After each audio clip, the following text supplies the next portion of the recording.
Bonjour et bienvenue sur Destine Wine Rose, la chaîne où l'on parle d'art-thérapie, de développement personnel et spirituel. Alors aujourd'hui, je voulais vous parler de l'art vibratoire. Vous en proposer un principe, vous expliquer un peu le processus de création et vous éclairer si vous êtes un artiste et que vous vous demandez si ce que vous faites c'est de l'art vibratoire. Alors, en principe, qu'est-ce que c'est que de l'art vibratoire? Je rappelle déjà en introduction, mais ça vaut pour toutes les vidéos que je crée évidemment, que ceci n'engage absolument que moi et que c'est simplement ma vision et mon expérience et ma connaissance sensible des choses. Donc pour moi, l'art vibratoire, c'est un art qui est vibrant. C'est-à-dire que c'est un art qui n'est pas du tout plat. On dépasse largement l'esthétisme, l'harmonie des couleurs et des formes. C'est un art, d'ailleurs là je viens de vous donner un exemple d'art plastique, mais ça vaut pour la danse, ça vaut pour la musique, ça vaut pour toutes les formes d'art. Donc en fait, je parlais de couleurs et de formes, et donc de l'harmonie, de la structure, on va dire.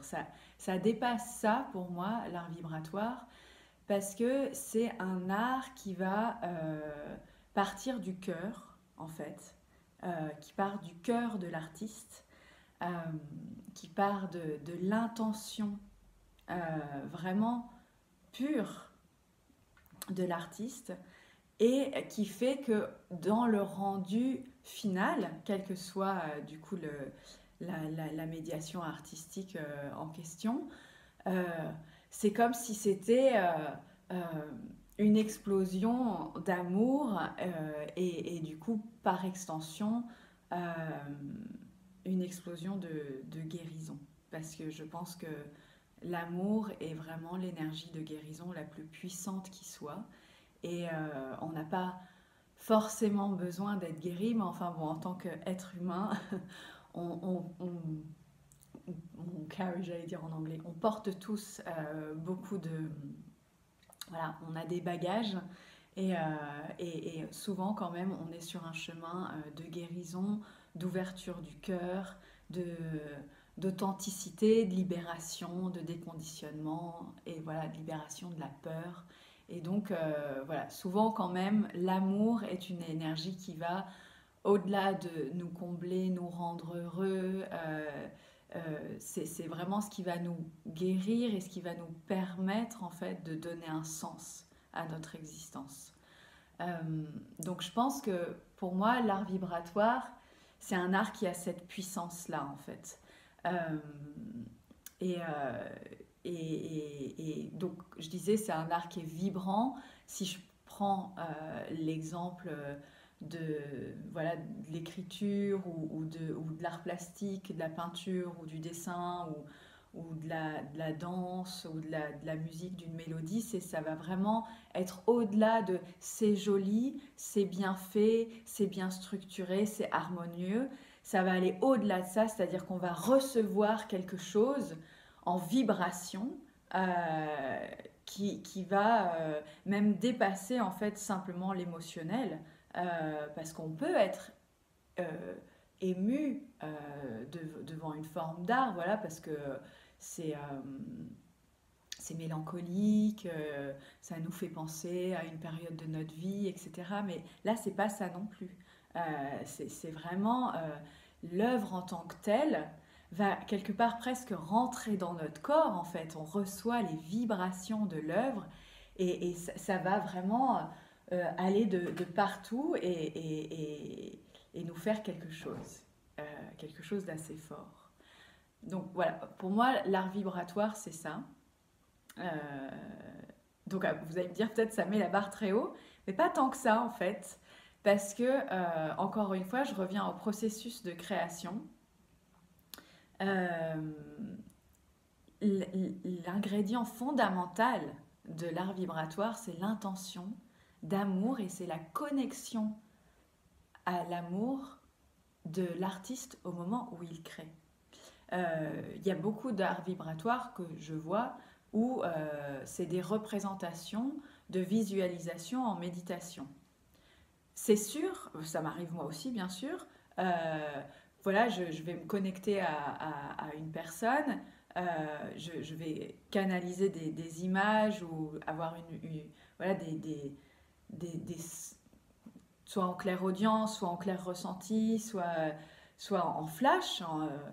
Eh bien, je vais recevoir des choses et du coup, bah, je vais sentir que pour cette personne, voilà, c'est ça qu'il lui faut. Ou je vais être dans une méditation simple, pour moi, on va dire, et là, je vais recevoir soit la visite de quelqu'un, soit je vais moi-même, dans ma propre méditation, et ça me concerne moi, visualiser quelque chose de magnifiquement beau et guérisseur, et je vais avoir envie de le représenter. Donc ça, c'est quelque chose d'assez commun et c'est tout à fait possible de considérer qu'on fait de l'art vibratoire à partir du moment où on représente quelque chose, des couleurs, des formes ou une scène, une situation que l'on a reçu du champ d'information qui nous dépasse. Oui, mais pas que. Oui, mais pas que, c'est mon avis. Parce que je pense que vraiment, ce qui est fondamental avant ça, c'est l'état d'être et la connexion de l'artiste à un espace pur d'amour, d'humilité, de générosité, d'être vraiment dans le don et pas d'être dans le sauveur, hein, d'être vraiment dans le don, l'amour. L'amour n'a pas envie de guérir. L'amour guérit. C'est tout. Donc, du coup, c'est vraiment pour moi fondamental, avant tout ce qu'on peut capter en visualisation ou pas, euh, cette intention et au-delà de l'intention, parce que l'intention, ça peut flirter avec la volonté, euh, la- l'endroit où se trouve simplement l'artiste lui-même dans sa propre fréquence vibratoire au moment où il crée. Et ça, pour moi, c'est le truc le plus important de l'art vibratoire. Donc, si on représente quelque chose qu'on a vu en méditation, mais qu'au moment où on le représente, on est très mentalo-mental et qu'on dessine le truc au poil de fesse, et bah, du coup, je pense hein, que la création va avoir quand même une portée moins grande que lorsque l'artiste lui-même est dans euh, un, un abandon en fait à une cause bien plus grande que lui. Euh, ce que je dis vraiment, c'est à chaque fois à mettre dans un contexte, parce que du coup, me vient tout de suite la chapelle Sixtine. Euh, Évidemment que là, c'est tellement grandiose, c'est tellement des dimensions et des perspectives immenses. Là, ça nous dépasse. Enfin, franchement, il y en a sans doute hein, des gens qui sont sous la chapelle Sixtine et qui ne sont pas touchés, mais je pense qu'ils sont rares. Je pense qu'ils sont rares.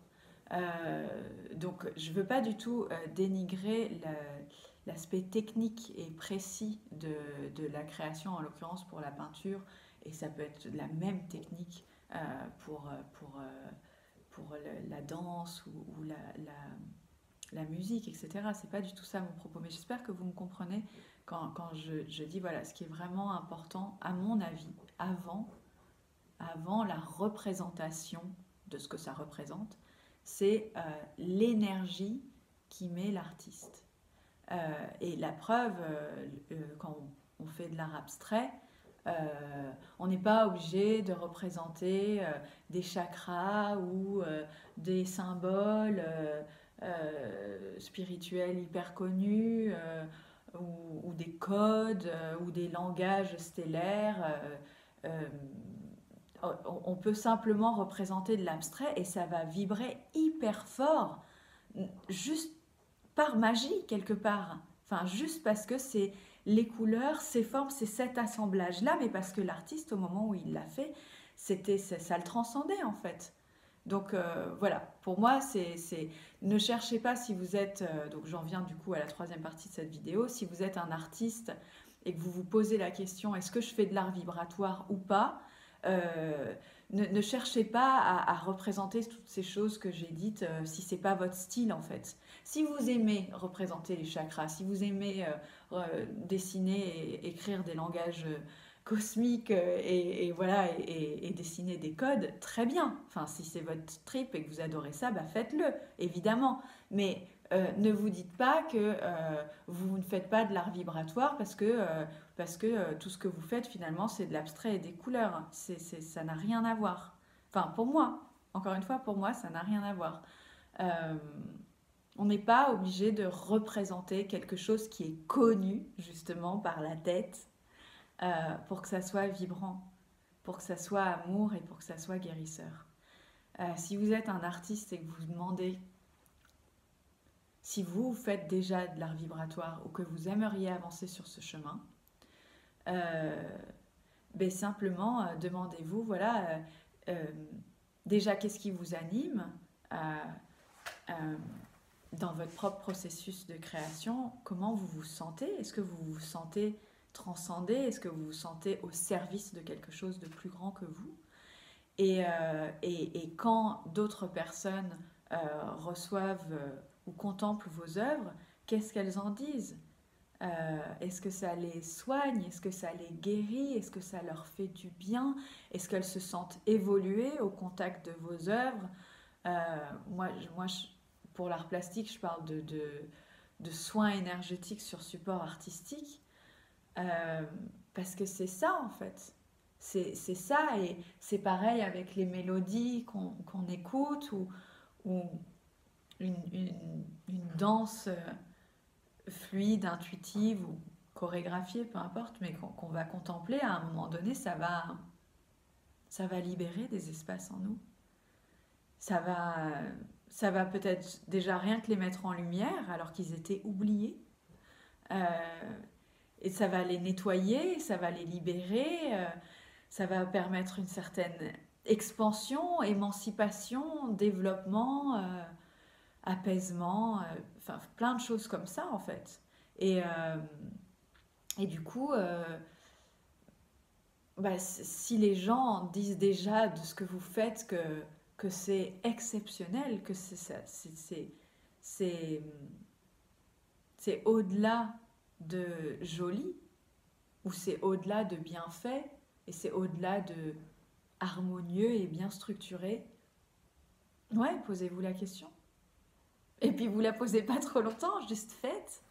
Faites, et moi la première fois, j'étais dans cette réflexion qui est totalement personnelle. Euh, Totalement personnelle, mais euh, j'étais en train de faire tout un tas de vidéos pour expliquer ce que c'est que l'art-thérapie classique, et donc l'art-thérapie comme étant en fait euh, un soutien au processus de guérison par le processus de création et par le processus de transformation de nos créations. Et puis, je réfléchissais et je me disais, mais et si l'art était thérapeutique au-delà de parce qu'on le fait? Et si l'art était thérapeutique parce qu'on le contemple?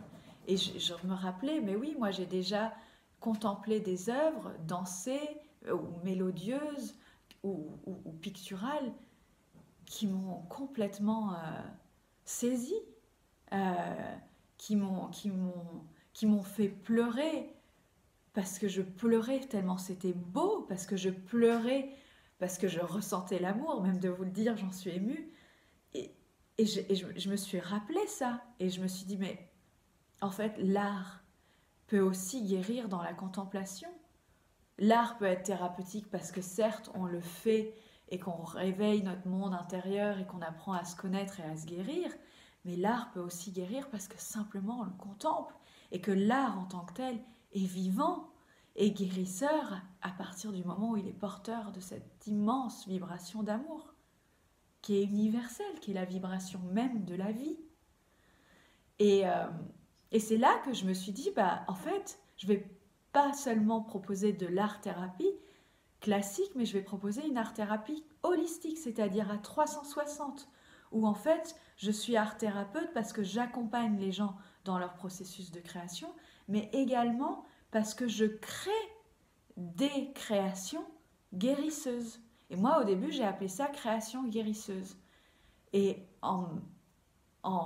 j'étais toute seule chez moi, dans mon jardin, dans ma campagne. Et en fait, une fois que voilà, poum, le concept était tombé en moi ou avait éclos, euh, j'ai réalisé qu'en fait, ça existait déjà, évidemment. J'avais aucune prétention d'avoir inventé quoi que ce soit, c'était mon chemin à moi. Mais mon chemin à moi, je suis allée sortie de ma campagne, le voir dans la réalité, j'ai vu qu'en fait, quantité d'artistes faisaient déjà ça de manière sous des formes totalement différentes, chacun avec leur style, chacun avec leur vibration, avec leur sensibilité et à leur manière tout à fait unique. Et qu'en fait, ça s'appelait l'art vibratoire. Je n'avais jamais entendu parler de ça, moi. Et donc voilà. Donc si vous êtes artiste et que vous êtes déjà dans ce chemin, moi, j'étais pas artiste du tout. Du tout, du tout, du tout. J'avais fait une reconversion professionnelle et je m'étais dirigée vers l'art-thérapie pour devenir thérapeute par l'art. J'étais pas du tout artiste. Et c'est quelque chose de tout à fait nouveau pour moi, de me présenter artiste. Mais je sais que c'est juste, donc je rougis pas de le faire. Mais après, voilà, si vous êtes déjà artiste ou si vous êtes art-thérapeute et que vous êtes en train de regarder cette vidéo et que ça vous résonne pour vous, bah vous posez pas de questions, c'est que foncez quoi, c'est bon, faut y aller, faut y aller, le monde a besoin de ça, donc allez-y quoi. Je crois que c'est fini pour cette vidéo. Si vous avez des questions en commentaire, n'hésitez pas. Et si elle vous a plu, bah, mettez un petit like, ça sera sympa. Vous pouvez aussi la partager à votre entourage ou à des personnes qui aimeraient voir cette vidéo. Et voilà, et faire découvrir Destine-moi une rose à d'autres. Bon, bah, je vous souhaite une bonne journée.